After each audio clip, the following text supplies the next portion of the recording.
Hello. So Akhil, you have kind of an interesting background. Started in engineering, moved to marketing, now kind of in a hybrid role. Can you walk us through the evolution of your career, how you got to where you are, and about your role now? Sure. I would say I am a product of lucky circumstances more than anything else, to be honest with you. So actually, we were classmates at University of Georgia. Go Dogs. Go Dogs. Where I ended up somehow getting a business degree that was actually programming based, information systems.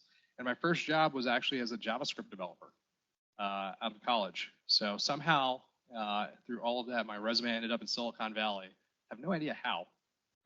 And this guy called me one day, VP over at Norton Antivirus. He said, "Hey, want to come be a developer for like 6 months?" You know, me being a college student, broke. Heck yeah, man. Why not? I don't know what I'm doing. So there I go, out to Silicon Valley, have a 6-month contract, don't know anyone, and just start working, right? Learning how to actually functionally write front-end code out in the world and publishing it directly onto a website. Little did I know at the time that they had just, at the time, rebuilt their entire e-commerce stack. They were pushing it live in multiple countries. And I'm sitting here writing little bits of code, pushing it, saying, "Oh, cool, whatever." And I'm affecting millions of customers. And yes, I did take down the website multiple times, so don't worry. From there, the VP that hired me, he went and said, "Hey, I'm going to go do a startup. It's called Wonder Workshop. Do you want to join me as our head of marketing and ecom?" I said, "Sure. I don't know anything about marketing. Let's just go do this. I'm in Silicon Valley. You got to do a startup, right? I have no idea what the startup's even about. Let's just go." It was a startup that built robots that teach kids how to program. So I was literally the first employee they quote unquote hired, pretty much founding team and me sitting in a garage. We went for our pre-seed, seed, Series A. When I left, they were doing Series B. And we built these nice little robots for children at the time. And they're still around right now. They're doing well. I don't know if there's any other parents in here. Maybe you've seen them at your kids' schools. But yeah, I joined them, and at the time, we didn't have a name for the company. We didn't know anything of what we're doing. We're like, we just need to build this. This is hot right now. Why don't kids know how to program at all, right? They're learning foreign languages. Programming is, in essence, the same. It's the same concept, right? It's loops, functions, variables, regardless of the language. So let's just teach them those concepts, but they're concrete thinkers. So let's put it into a physical device that they can play with and make it interactive play. So was with them for about a year. We did our own crowdfunding campaign that we built onto our website because Kickstarter is actually very expensive, if any of you have ever done your own campaign. We did 1.5 million in 30 days. And at the time, we were the highest children's toy crowdfunding. I don't know if that record still holds. I haven't kept up with the space, to be honest with you. But I still think that's fantastic. And oddly enough, you know, we talk about data being in the digital world a lot. We thought we were selling to mothers for the most part. We found actually most of our customers were single programmers who just thought it was a cool toy to put on their desk. And I was like, you know what, a sale is a sale, man. Average order value is $400. Like, let's go, get it out there. So did that for a year, and then I quickly realized I can't live off of stock options. They apparently don't buy you groceries as much as you try that out in Silicon Valley. They'll take Bitcoin, but not stock options, right? And I said, okay, you know what, let me go back to getting an actual paycheck. So I went back to Norton and I said, "Do you want to lead paid media?" And here I am again saying, I have no idea what that means, but sure, let's just do it. I guess people just trusted me for some odd reason. I don't know why. So did that for about a year and a half. Rebuilt all of their paid media out in the Bay Area. And then I came back to Atlanta to kind of visit with friends, and a vendor called and said, "Hey, we're going to go to a Hawks game. It's like February. You want to join us? Like, we got this potential customer we would love for you to talk to as you're our current customer right now." I said, "Sure, let's, it's a Hawks game. I love the Hawks. Let's do this." Ended up going to the game. The game was snowed out. It was like right before Snowmageddon.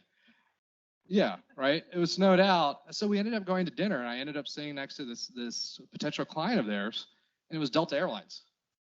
So we got to talking, and then next thing you know, I get an email. "Hey, we actually like you. You want to come interview with us?" And I'm like, all right, cool. I don't know what I'm doing. Let's just do this. That's all. You'll learn that's like a theme of my whole life. I have no idea what I'm doing. Just kind of go with it. So interviewed with them, ended up being a great role to take over their personalization and MarTech teams. So I joined them back in 2015. And at the time when I joined, their personalization was actually their retail strategy. It was literally one other person. There was no MarTech team at the time. And all of it was under, in essence, a new leadership group that was starting to really focus on their e-com as a whole and say, hey, as an airline, we've got to make this an advantage. So from there, built the team out to about 40 to 50 people, was there about 6.5 years, saw the highest of highs in the airline industry, saw the lowest of lows through COVID. But I'd say my proudest moment there was I got to see multiple of the folks that I hired move up into leadership positions, both internally and externally. And so, was there for a long time, went through COVID, led the COVID kind of response for our digital channels. So I'm sure there's a lot of Delta flyers in there. I'm sure you saw as you're going on the website, like, how do you get your credits back, right? How do you cancel your flights, right? What is the requirements you need to actually go somewhere during the COVID period, right? Do you need a vaccination? Do you need tests? All of that was my team. We got to work on that and develop that, but it was a lot of hours. And so, I was like, this is great. I'm kind of burned out from the airline industry, but you know what? I'm enjoying it. Let's just hang out. And then out of the blue, an executive recruiter calls and says, hey, do you like chicken? Well, that's a loaded question. Yes, I love chicken.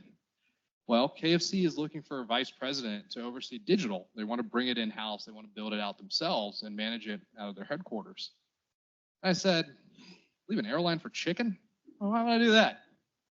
I got to fly for free around the world. Do I get free chicken? They're like, no, it's a franchise business. You don't get free chicken. I'm like, okay, there's no benefit to this whatsoever. Like, why would I do this? And I actually said no. I actually said no to the interview.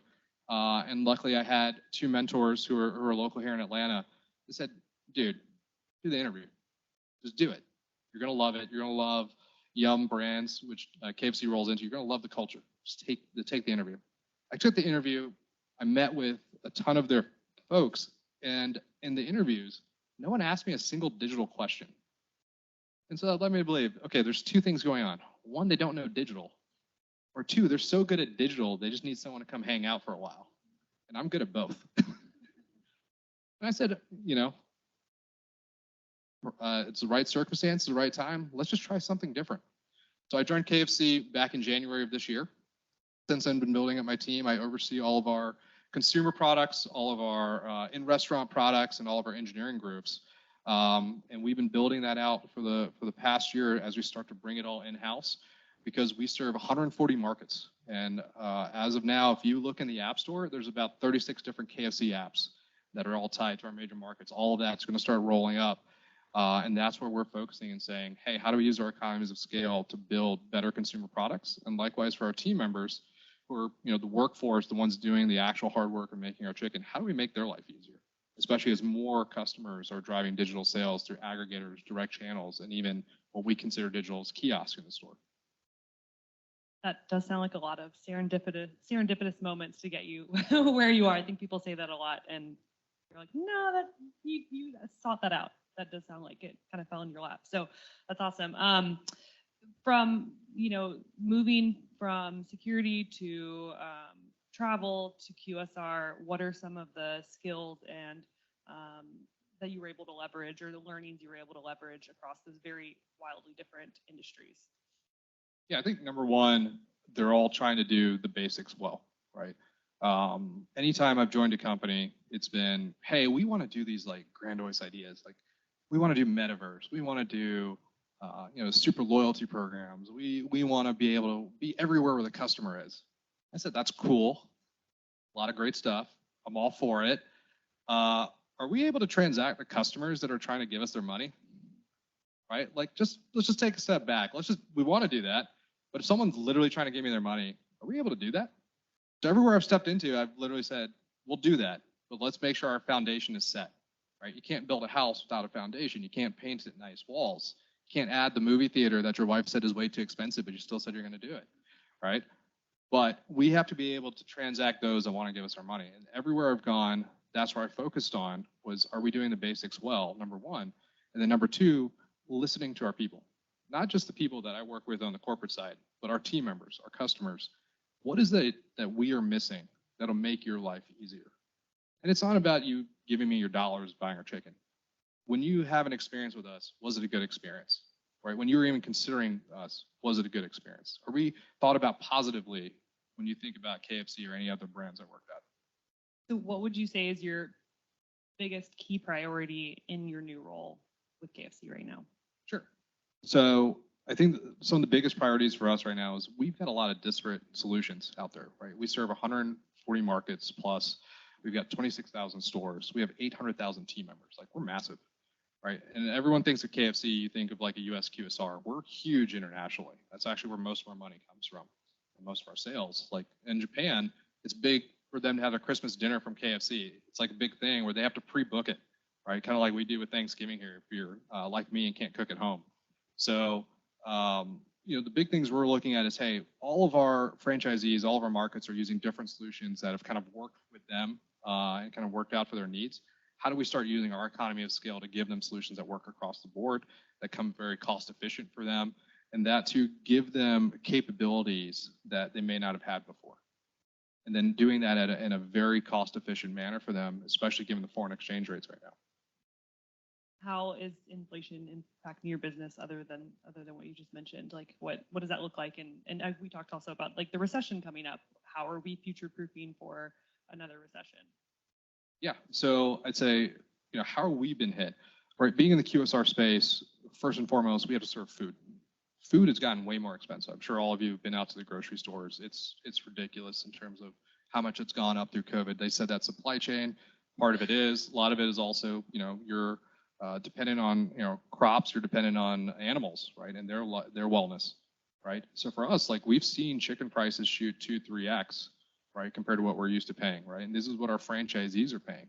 And now we're telling them, hey, not only do you have to pay more, for the same product that you're selling, you've got to redo some of your store. You've got to buy some digital technology. Like you got to come up to brand standards. And they're coming back and saying, hey, I can't make all these large investments at once. Where should I be doubling down? And we said, hey, it's two things. One, keep your operations going well, right? At the end of the day, no one's going to come to you if you're not serving chicken. And then two, how do we find you more customers? And we believe that's through digital. Digital has taken a large shift in the QSR space. A lot of the QSR brands are focusing on direct channel, right? How do we put our website, how do we put our app on your devices? Likewise to that, there's also the aggregator space, right? The Uber Eats, the Postmates, the Swiggy, Zomato's, like there's tons all across the world. How do we get into that shelf space? How do we make sure we're first thought of when people are opening up those apps and making sure that they're coming to us? We're working with our aggregators on getting that shelf space. Likewise, we're working on how do we build much better experiences in our digital landscape that we entail and hold to bring them in. And likewise, because most of our markets are still heavily in-store based for sales, we're focusing heavily on kiosk and saying, how do we drive customers away from a manned POS till system into a kiosk where they're more self-service, as well as we have an ability to influence them and get to know them because we can capture first-party data. So we've talked a lot about shifting consumer behavior. You mentioned that just now, from whether it's toilet paper or travel or chicken. Obviously with 140 markets globally, how do you create a strategy that fits every single different market? How do you approach that? Honestly, there's no way to do that. For us to dictate would not make sense, especially when we're in a franchise business and these are the actual business holders who are driving it. We provide standardizations and solutions. The big thing is not to force, but to encourage and to provide options on the table. Here's A, B, and C on the table. Select whichever one you want. It's going to work, and we know it's going to work in our environment versus dictating, here's the only solution you get, here's how much you got to pay for it. If we go out there, they're going to say, no, I'm good. My franchisee agreement says I don't have to do that, right? Now, likewise, just in our own life, right? We go to the store, if we only see one option, we're like, why don't I only get one option? I need multiple options, right? So that's what we're trying to go about with our franchisees is say, look, we've got a couple solutions that we've made. There's a couple solutions we've approved from a global standpoint. Feel free to use what's best for you and what's most cost effective and what works in your market, because we can't go out and dictate that something that works in one market is going to work in every market. Makes sense. Where do you think the industry is headed in the next 5, 10, 15 years for QSR? Like what emerging trends in the digital space do you think are going to become really important or phase out? Sure. Yeah, so one of the reasons I signed with KFC is because it reminded me of the airline industry back when I joined in like 2015. It was heavy aggregator, very low direct share. Loyalty was still kind of a growing base, right? Now, obviously with airlines, you're kind of beholden to the airlines, like there's only X number of flights versus in the food space, today I want chicken, tomorrow I want tacos, and, day after I want pizza, right? By the way, I just named all the brands and yum, so that was just me doing that thing. So when we look at that as a whole, we said, how do we make sure we're always in the customer mindset, right? So we're really looking at further out, where are the places that our consumers are that we need to be? So obviously we're going to focus on the foundation. They can transact with us at any time, but where are they and when they're considering food? And we found that a lot of that is in gaming, actually. Gaming, we are looking at that heavily. We've got a lot of partnerships in different markets. We're in PUBG. That's like a big one for us. Forgot what the other big shooter is that the kids play. The one with all the funny characters in it. Yeah, like I said, Fortnite. That's what it is. Yeah, I always forget that one. I should know that one. Yeah, Fortnite. We're in there, and then we're also looking at other like sports gamings and other gamings of that nature, sponsoring esports teams. We also sponsor actual sports teams. So World Cup is coming up. We've got the French national team. We've got the English national team. We don't have the American team. I am pushing for that one, don't worry. So when they're thinking or potentially going to start thinking about food, we need to be in contention there. So that's a lot of focus for us. And we are looking at places like Metaverse. Paros came up and said, hey, Metaverse is cold. Metaverse, we don't think is necessarily a transactional space yet. We think it's a space to stay in consideration with the consumer. But it's how do we be with where they are? And then further out, it's as channels evolve, do we evolve? Do we start to become, part of the normal life of the consumer, right? One of the cool pieces of tech I saw recently was actually from Panera. They integrated with CarPlay. You're in your car driving around, they're like, hey, there's a Panera, do you want to order quickly? I'm like, man, that is so cool. Like, you're already driving around, the Panera's right there, why wouldn't you just put in a quick order on your way home? But it's just little innovation like that and staying where the consumer is and where they're going, right? That's going to make a big difference. That's cool. I am a big fan of CarPlay, so I like that idea. Has there been anything besides, the gaming you mentioned, but anything about the KFC consumer that's really surprised you? Their loyalty to the brand. My goodness. I know in the US you don't see it as much, but overseas it is like a cult following. And I didn't realize this. Here I am coming in brand new to the QSR space, just like, KFC, fast food, Then I go overseas and these people are fanatics over this. Like I was in Dubai for one of my first work trips and we were visiting some of the stores and I kept noticing that it was drivers coming in, like family drivers, right? Obviously, Dubai nationals are pretty wealthy and they have a lot of house staff. I said, man, there's like a line of drivers. What's going on here? And the local GM in the store was like, every Friday, the drivers line up to pick up buckets of chicken to take back because the families buy it not only for themselves, but all of their staff. And this is normal on Fridays. Like they're here religiously on Fridays to pick up chicken, right? And I said, man, this is vastly different than in the US where we think of it as like a big family meal more so than anything else. And then when I dug into the numbers, I'm finding out in our foreign markets, we have consumers that are showing up 20 plus times in a year versus in the US, it's significantly less because it's ingrained in their culture. It's part of their culture. It's a lot of markets where we're the number one QSR, number one or number two. And like I was sharing in Japan, in Christmas, they have to pre-book months ahead their KFC dinner because it's like a big cultural phenom for them to have that. And two, they get a nice like Colonel Sanders plate that comes with the bucket of chicken. And it's like a collector's item. And I'm like, all right, I remember back when I was a kid, you used to get those like kids meals and all that, you get those collector's items, but it's still a thing even with adults for them for a holiday meal. Like this is huge, right? And then you also go to some of these stores, you see how often they're frequented during breaks. Like I don't even think about that. I think about, fast food, or I'm on the way home from work, I'll just pick up something real quick, or I'm on a lunch break real quick. But literally they'll be walking from one place to another quickly. Let me just grab, a wrap real quick. Right, let me just grab a sandwich real quick and just keep going and going with it. They don't always focus on big meals in a lot of these markets. It's quick hits, quick bites, keep going on with my day. Speaking of your recent work travel, you told me you go global or international travel once a month.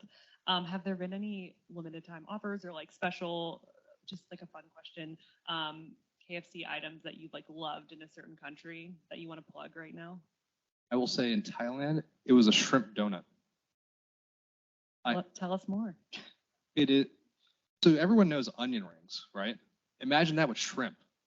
Like I thought this was the most interesting thing. I was like, this can't be like super tasty. You know, maybe it's just not for my palate. And then next thing I know, I'm like 6 shrimp donuts down. Like, what is going on? I'm questioning myself at that point. Like, do I need to keep going? No, but that was probably one of my favorites. In the Middle East, the fries are flavored with masala spices. And as an Indian, I can tell you how much I love that. My wife was asking me to bring that back too.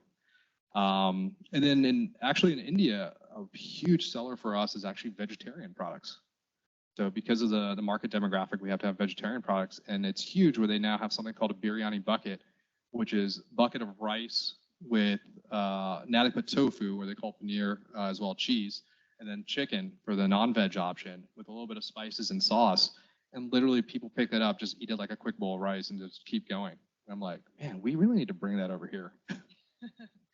Those do sound tasty. What if you could change one thing about like the QSR industry in America, what would it be? Yeah, you guys got me on video. I don't know if I can share this type of stuff. I'd say probably I'm going to be selfish and say digital. I think QSRs have a long road ahead and great opportunity with digital. Right, you're now starting to see it where McDonald's has really doubled down into it. Chipotle has really doubled down. Panera has doubled down, and they're seeing the effects on their business. Right, they're seeing the average ticket value shoot through the roof. The sales per store is shooting up pretty heavily, and then their retention and loyalty is pretty large. So I think that's one thing where I feel like QSRs are behind that could be very strong for them. And where are you finding inspiration from? Are there any brands that you look to and say you're doing a really good job, or anything external where it helps you get motivation for the work week? Sure. I guess while it's still around, I use Twitter a lot to get inspiration. But beyond that, we look at other QSR brands, like what are they doing? What's working for them? Right. I think QSR is an interesting space. Like coming from the airline industry, it's like heavily competitive. If there's someone in the room from another airline, like I wouldn't even be up here. Versus QSR, it's we're not in contention every day, right? We know people eat different things every day. We can learn from each other, kind of grow each other, and we're also not always in the same competing markets or demographics. So we learn a lot from them, and then pulling away from what other top retailers are doing. Retailers do a great job of selling and merchandising. We've got menus that are pretty large. How do we retail and merchandise appropriately to our customer? How do we show them what they want to see at the time that they're considering us to make sure that they're going to convert or keep us in consideration for the next time? And what do you think is the biggest challenge in facing leaders today in the marketing space? I think just keeping up to date with everything. There's so many changes going on in the marketing space, right? I think if we look at it from a very traditional sense, you've got to be very thoughtful in how your brand is showing out there. The words that you use, the personnel that you're showing in your imagery, and then making sure that you're speaking in the right context. And then from the digital lens, it's just changing. Every day is a new thing. Paras was sharing about like Google. Are they going to deprecate the cookie or not? We've been talking about this for years. I have no idea, right? And at this point, I'm just going to keep using the cookie till they destroy it. Right. But then, what did Apple do with privacy? Right. You're now not getting emails in your CRM anymore because they're giving you the fake email. All right. How do we go circumvent that and figure out who this actual customer is? So every day you're kind of kept on your toes and you got to stay up to date. As a leader, you try to remember and learn as much as you can. But I think more than anything else is empowering your team to be the thought leaders on that, because they're the next set of leaders who are going to move up. Right? There's only so much brain power and time that I have. How do we scale this out with our teams and empower them to really drive forward? Yeah, I think we see that a lot too, because we're a global company as well, and privacy is handled so differently in other parts of the world, and the U.S. is kind of lagging and slow to pick up on that. What do you guys do in terms of privacy? What's your POV on that, or what are you guys doing to try and help solve some of those problems? I think one is we made the investment in our parent company, Yum, to build out a full-on security team, which I think was very impactful. If you had asked me to manage our security, it would probably not be a good thing, to be honest with you. With that being said, security is one of those pieces where it's you don't know it's there. You question why you're paying so much for it, but the moment you have a breach or potential breach, you're like, it was worth every dollar, right? I can't tell you how much money I just saved from the negative PR by us being protected. With that being said, having a centralized team, having a strong team, having strong partners that invest back with you and understand the global landscape that we work in is very impactful. And for us, we will make decisions to shut down technology or capabilities if we potentially think it's in violation of local law, just to be safe. Well, thank you very much. Any questions from the audience? I know we just have a couple minutes left. Hey, Julia Simpson with Equifax. I come from a personalization background as well, so I'm curious to know how you're taking your personalization background into your new space with digital product and engineering. Sure. Yeah. So I had personalization over at Delta. We're starting to build out those capabilities at KFC as well. I think number one is everyone thinks of personalization like you got to get one-to-one right off the bat. I think that's a big misnomer, right? And if any company can get to one-to-one, kudos to you, because I don't think I've ever seen a single company do that, to be honest with you. I think it's one-to-many, one-to-few. How tailored can you get? But how tailored can you get without being creepy, right? We ran some pretty creepy tests in my prior life that I knew exactly who was on there and they hated it, right? So it's really finding what that fine line is in personalization from when it's good to when it's creepy. And likewise, what are the attributes that really help drive personalization, right? They're weighted independent variables that are played in there. What is going to drive the most value for you?